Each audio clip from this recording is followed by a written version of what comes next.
Welcome, everybody, to another edition of Millennials Are Killing Capitalism Live. It is great to be with you today. I just want to start. Well, first of all, I'm excited to have another conversation with Dwayne Monroe talking about AI in scare quotes, and also looking forward to talking about Jacobin a little bit because, yeah, anyway, we'll get into that. And I do, before we start, I added this to the show description, and I'm just gotta pull it up really quick. But there is something that has been created by some folks that I follow that are doing a lot of work around mutual aid and getting funds into Gaza that I think is a really good resource for people. It's also a good use of technology, which Dwayne can maybe say a couple words about. Um, but basically, they've created, I guess, well, it's a website that I guess is based upon a kind of algorithm. And let me just pull it up real quick. The link is in the show description to this, and it's called Lifeline, a Lifeline for Gaza. And what it does here, right, is it tracks contributions to campaigns across platforms like Chuffed and GoFundMe of a bunch of people who are receiving funds in Gaza. It also puts like these little hashtags, radio watermelon or Gaza funds, to sort of share if other outside groups have been verified. But beyond that, like, these are also people who folks have been connected with and supporting in Gaza, who have been doing mutual aid, who are on the ground in the region, right? And are also kind of verifying that these people are real accounts, which I know it's like annoying to even have processes of verification around stuff like this. But the nice thing also about this is it has their Twitter handles, right, of the people who would receive the money. So you could actually connect with folks as well. And then it has their campaigns, right? So if you click on one, it'll pull up their campaign and you can see. And, I've checked it many times and the information is, accurate. It seems to be like up to the minute in terms of when people get contributions. So, anyways, I just think it's a really, obviously, things are extremely dire in Gaza right now.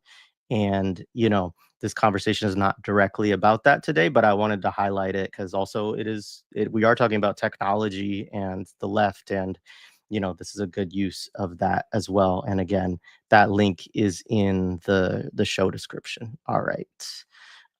So we're a little bit limited on time today, so I'm going to bring Dwayne Monroe to the show.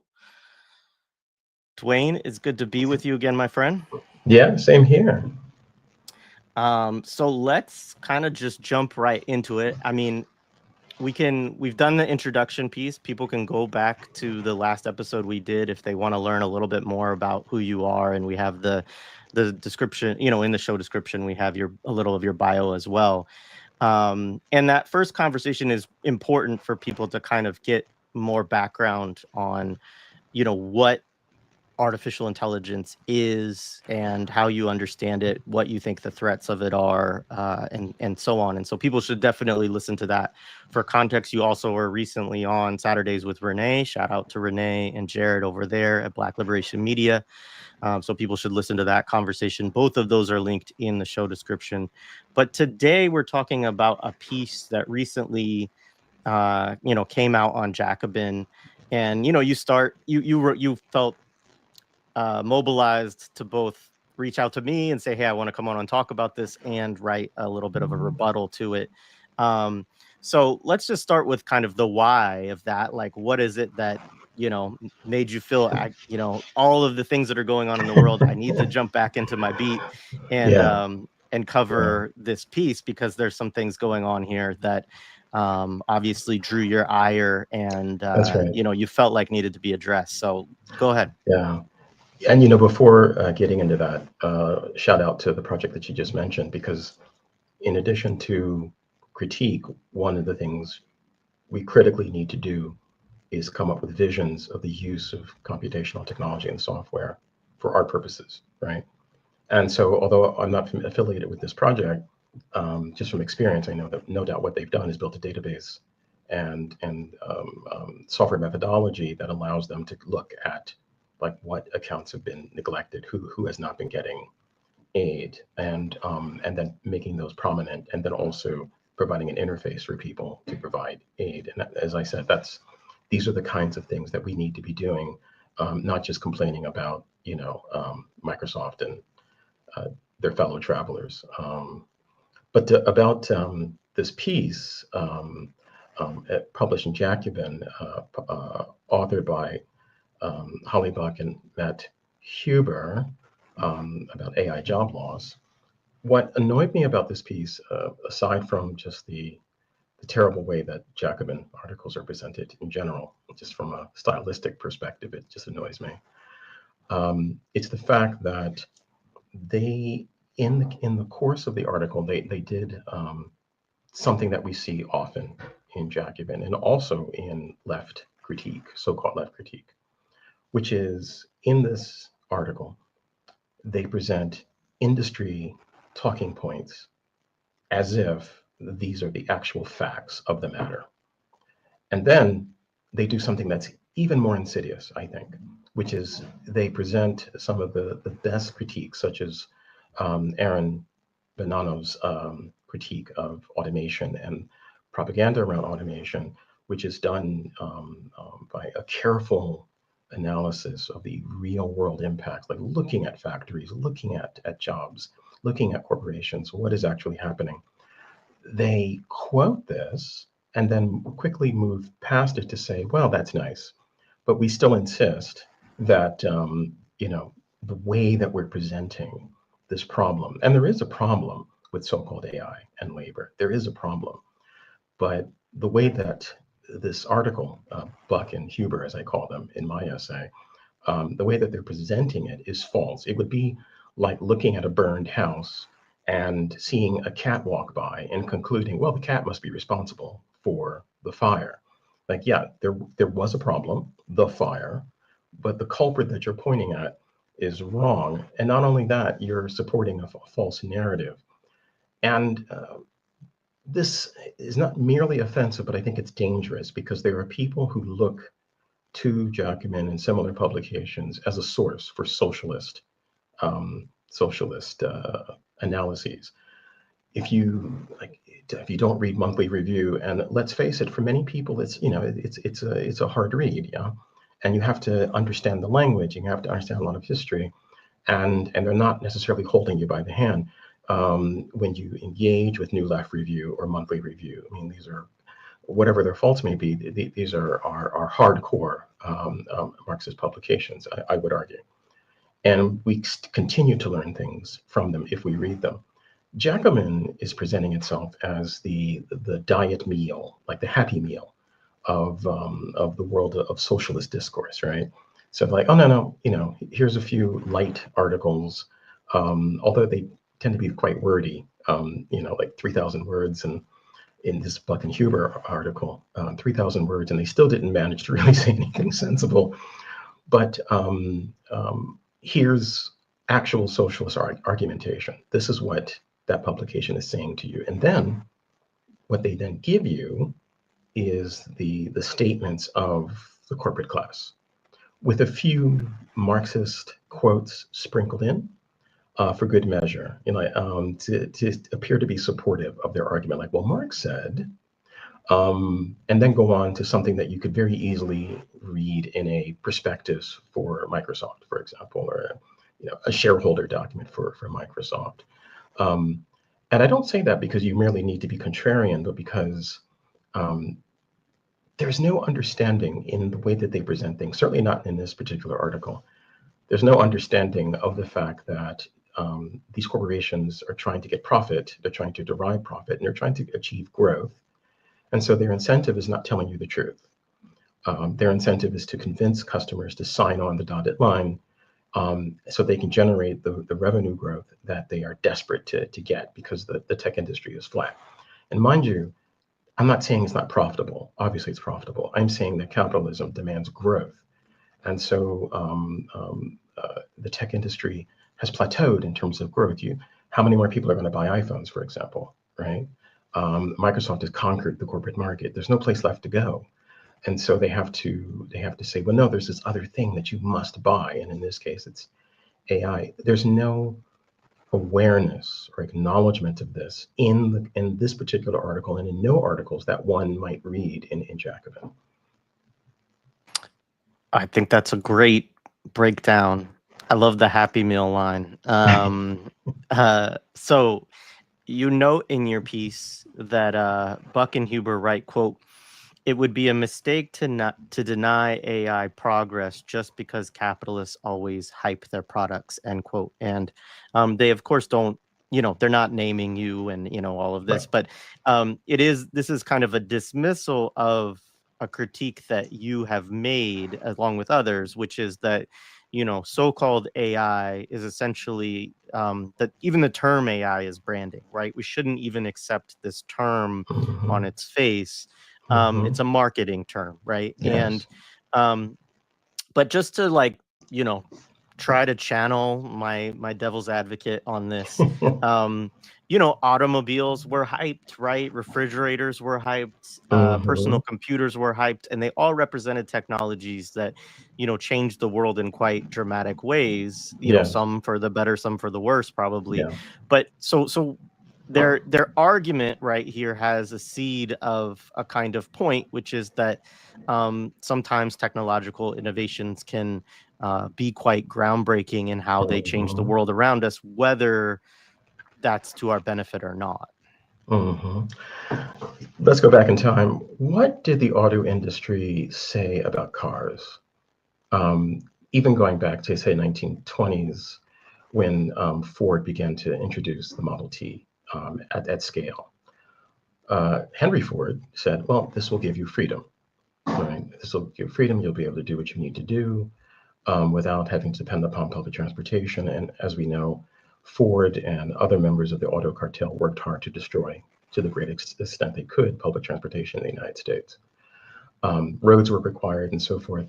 These are the things, the infrastructure for automobiles is what caused the dramatic changes in the landscape of the world. However, uh, cars do have a use value.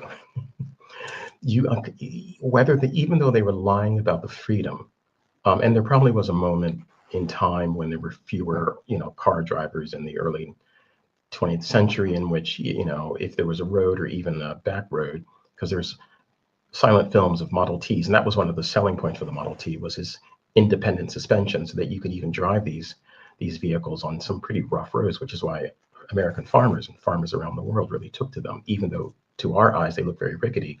They're relatively tough vehicles. That was a use value. You could, in fact, travel. You could, in fact, do things that were harder to do without having a motorized vehicle. You could, in fact, do a bit more than you could with your pack animals, for example. Um, and so, even though they were telling a lie, there was an actual use value. The same thing is true for refrigerators. You look at which really came into their own in the post-World War II era in the United States, and on YouTube you can find many ads for fridges with feature um, a woman dressed in a crinoline skirt and with some heels, and she's dancing around the refrigerator. That is a lie that refrigerators make you happy, but they have an actual use value. And so Frigidaire could experience profit. Ford could experience profit by selling you something, even though they would wrap it a bit in a bit of propaganda and a lie. These machines, these systems have no actual use value. Now, there are people who will argue and say, well, I could do this or I could do that. But in reality, if they did have a use value, as say cloud does, cloud is terms of infrastructure deployment, then these companies would not be struggling to earn profit. And so this is the piece of the puzzle that people like Jacobin writers, like Buck and Huber, miss. They make an assertion, but they have no understanding, or they don't show that they understand how businesses function. How is Microsoft making money off of its investment in OpenAI? And thus far, the answer is no. And why is it not making money? Because despite all the billions that they've thrown at this, the many billions they've thrown at this, Their corporate customers are struggling to find actual use values. And this is why, for example, if you use Office or Microsoft 365, when you open it up, the first thing you see is Copilot because they're trying to push it on you. If you use Gmail or any Google Suite products, the first thing they try to push on you is Gemini because they're desperate. If they had a product that people really wanted, they wouldn't be desperate. They would advertise it, but Microsoft didn't push, say, its classic products of SQL Server and Microsoft Exchange, the email platform. They didn't push it on companies in the sense that you would open up another product that they have and then say, why don't you try this one? And keep forcing you because you need a database. You need an email server, right? You need storage. You don't need a chatbot. You just don't.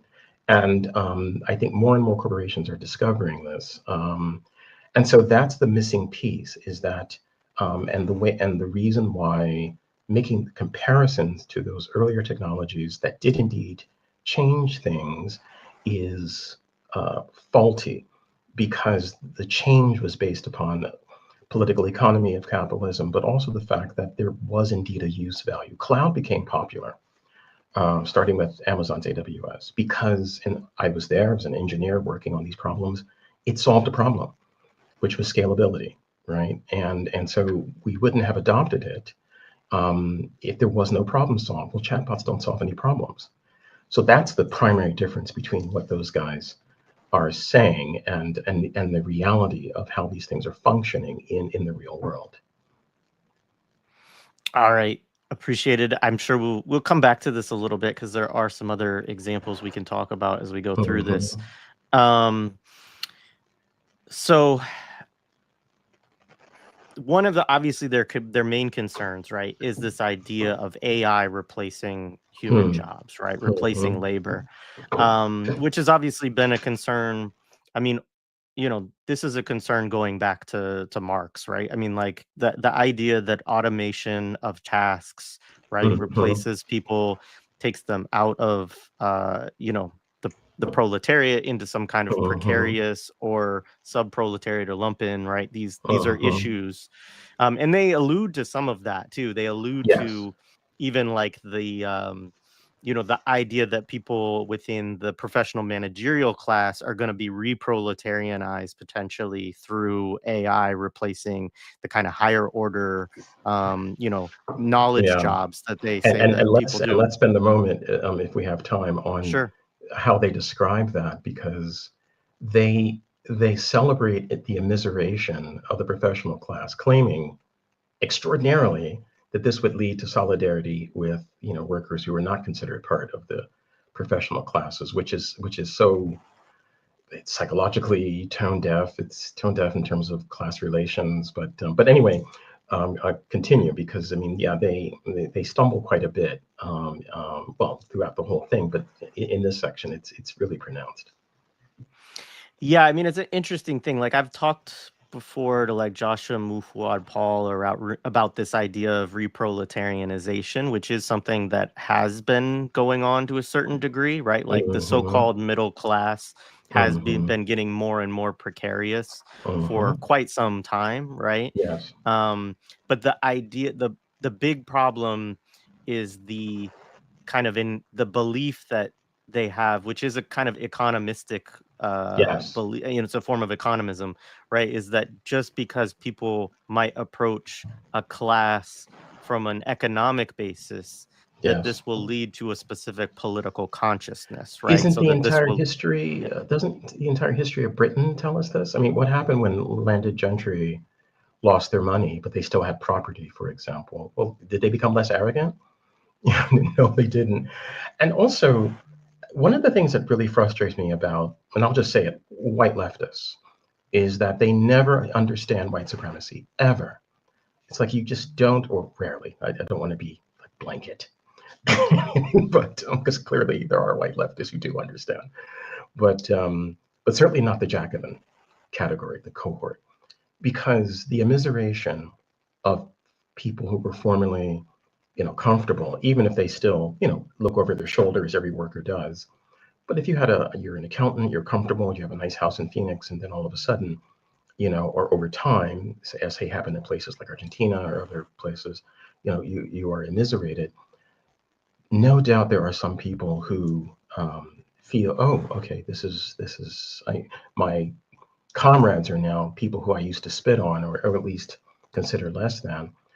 But that's not how things function often. And in the United States, with its ideas of white supremacy, which is not dependent clearly upon your monetary situation or your class position, there are people who, who are absolute idiots who consider themselves to be superior to me simply because, they're white, right?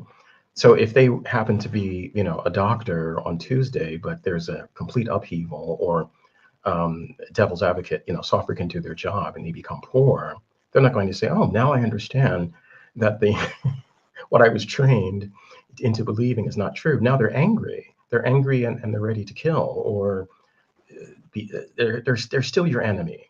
Um, so the naivete of that view, which does not take into account the social um, the social environment, particularly in the United States and no doubt other places. And we have examples of this of not happening, throughout the world. But anyway, we got derailed with that particular gaffe on their part. No, I think it's an important point. Absolutely.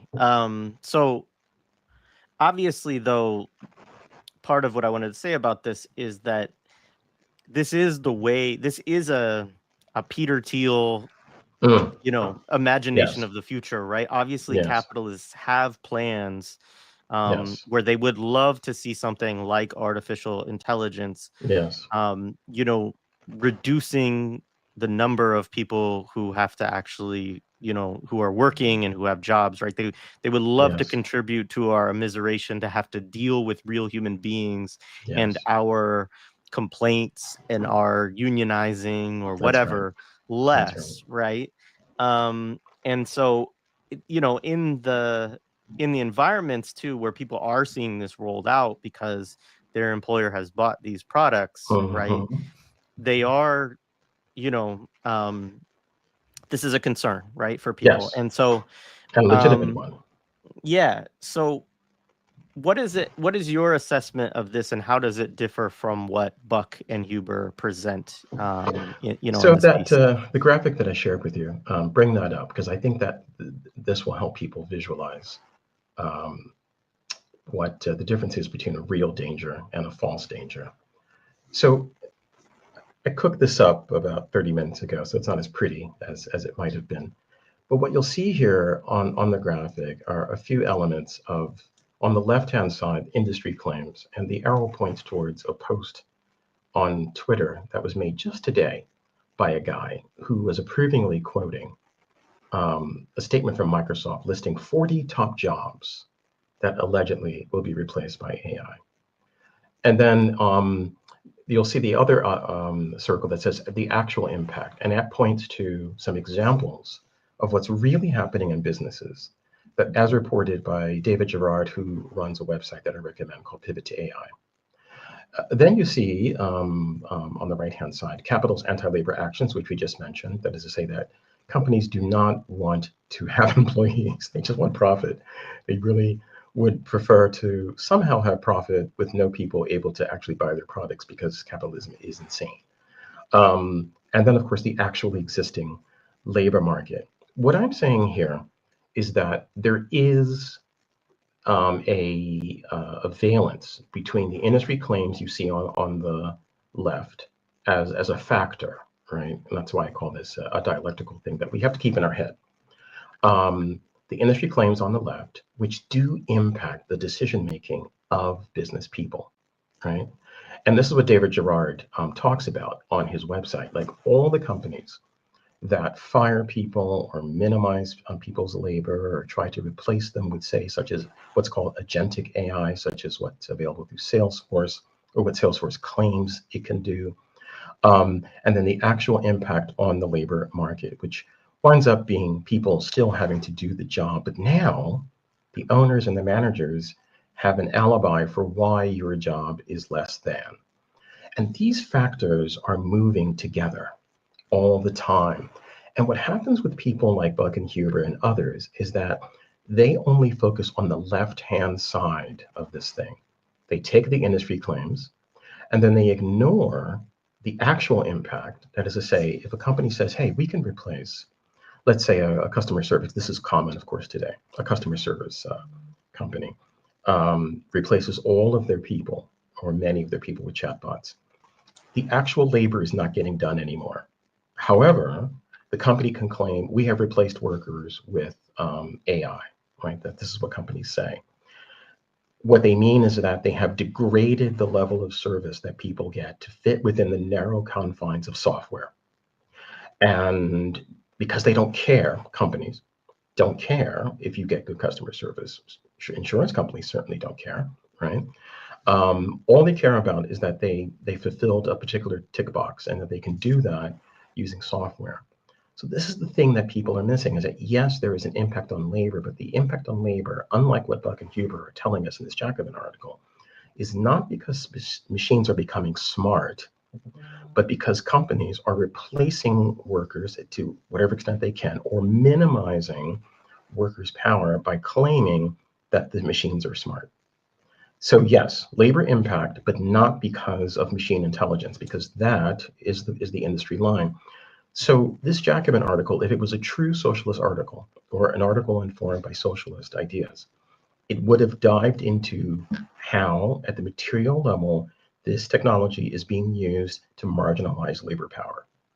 That would be a proper socialist analysis of so-called AI, not, well,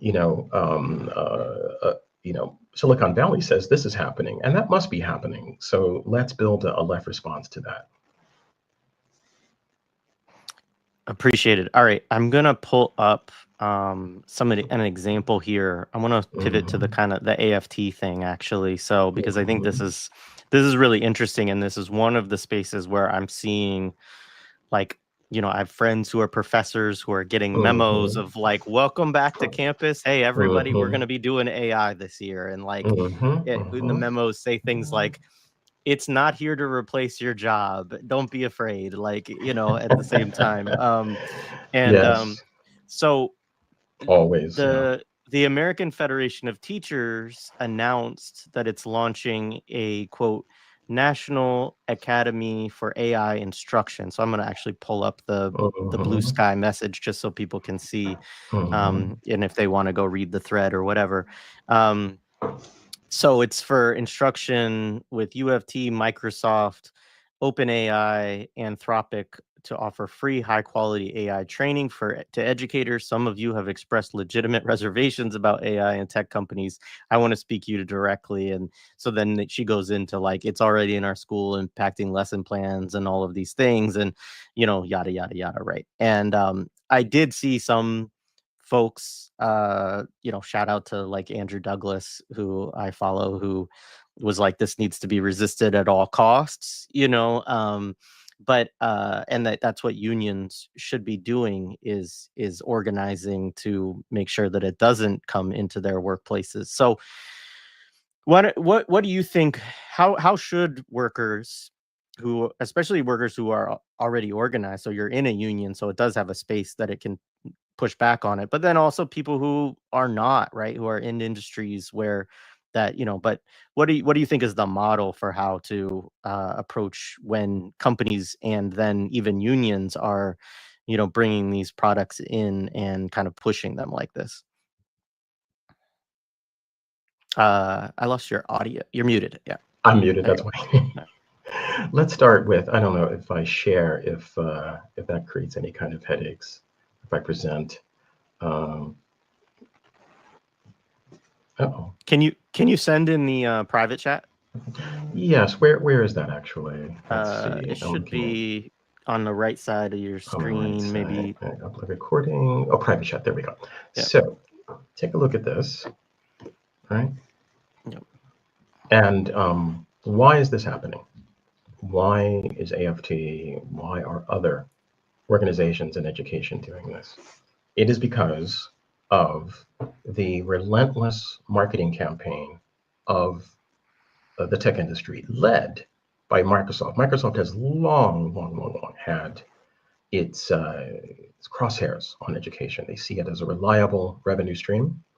And so decision makers at AFT, I mean, I wasn't in the room, but but they stated pretty openly our partnership with OpenAI, our partnership with Microsoft, and so forth.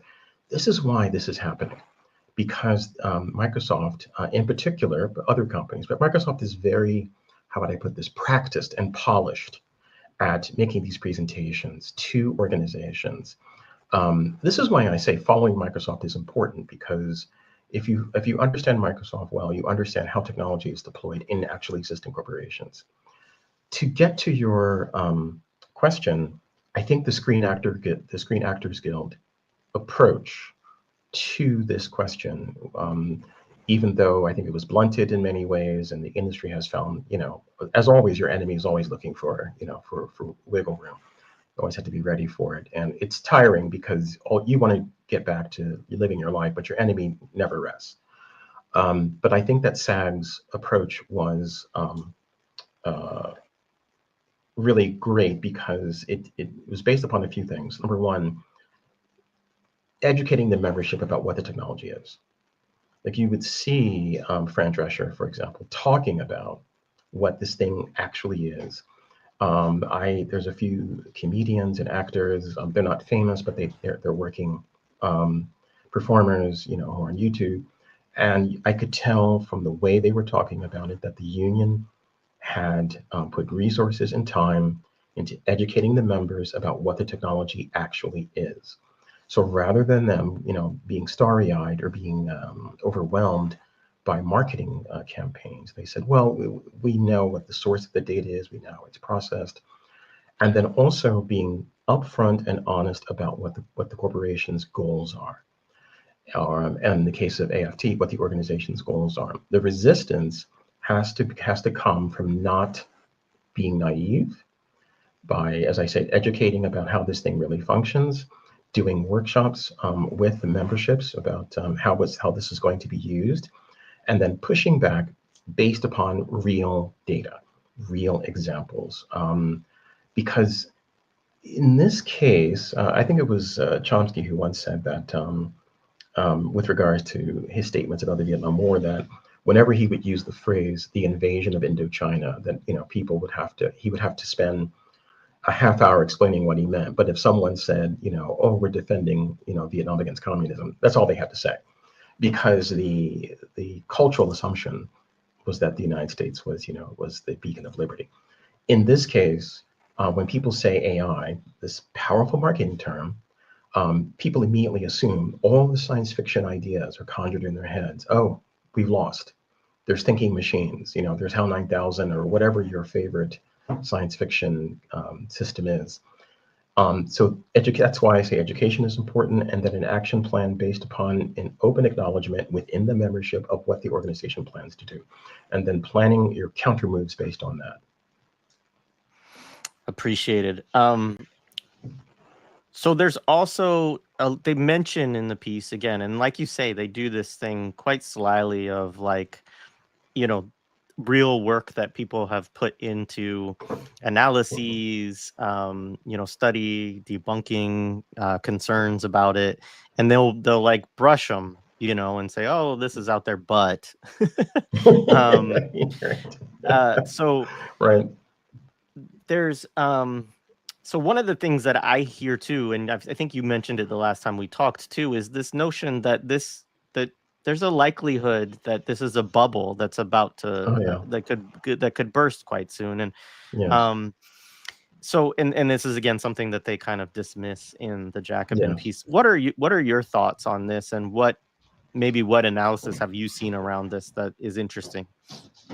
I think that Ed Zitron, who's a UK-based journalist and also technologist, who very carefully analyzes and follows this industry, his analyses, I think, are really key, as is the work of David Gerard, and there are several other people. And some of the best people I've noticed in this are actually techies who sort of woke up and go, what the hell is even happening?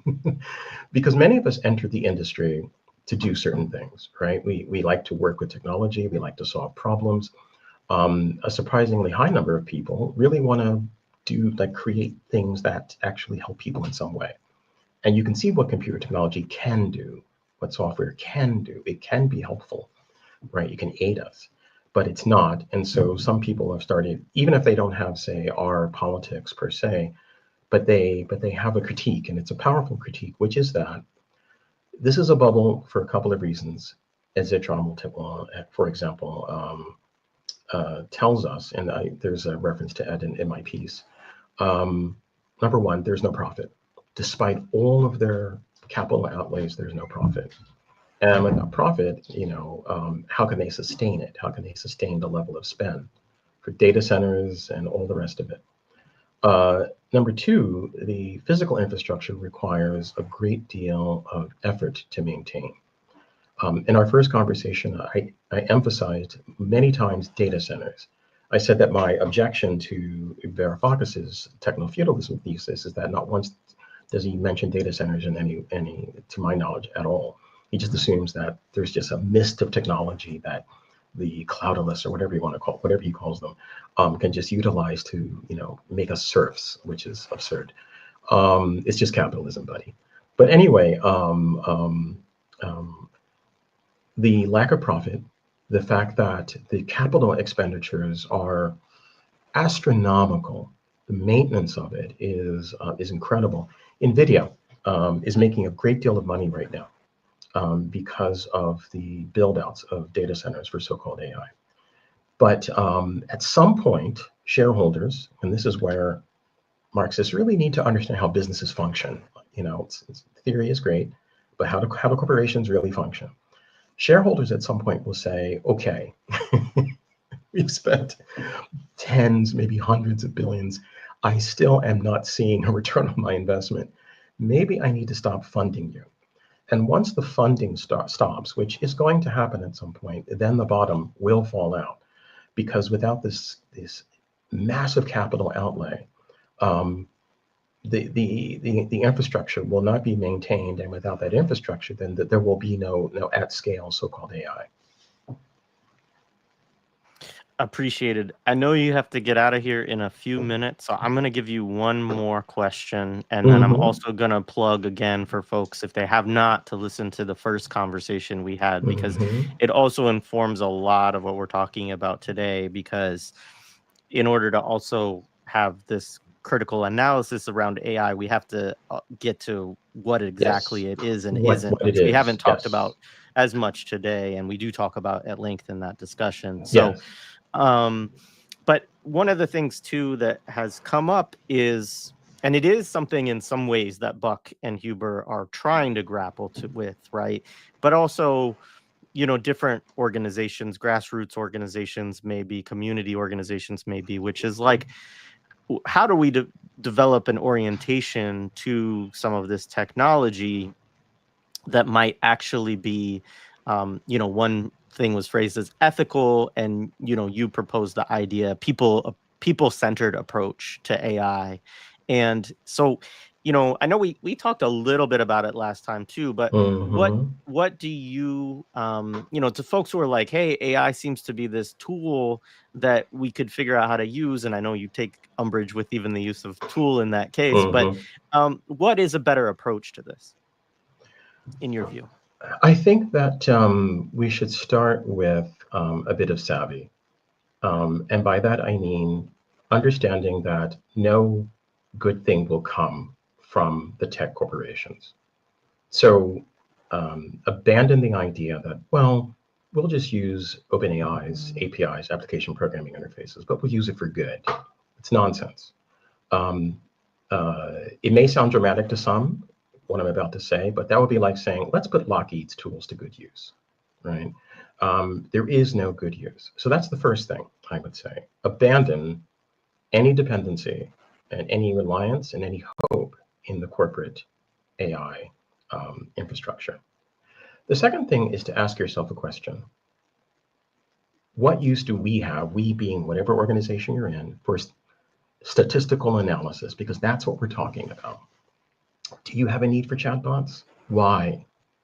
Right? Let's say you have a body of text and you want people to be able to let's say it's the collective works of Marx, and you want people to be able to, or a community documents that have to do with your community, and things that are vital, like health records and things like this. You want all this data to be available to people to improve the situation and find out where problems are. Well, you can achieve that through statistical analysis using time-tested methodology. There's no need to call it AI.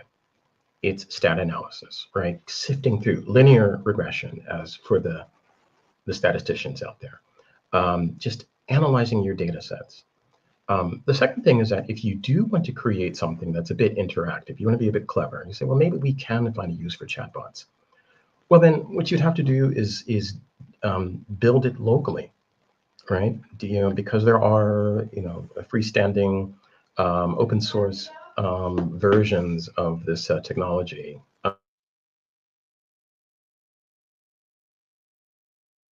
Freestanding versions of this technology that can be used. For example, DeepSeek can be run locally. Llama, even from Meta, can be run locally on servers.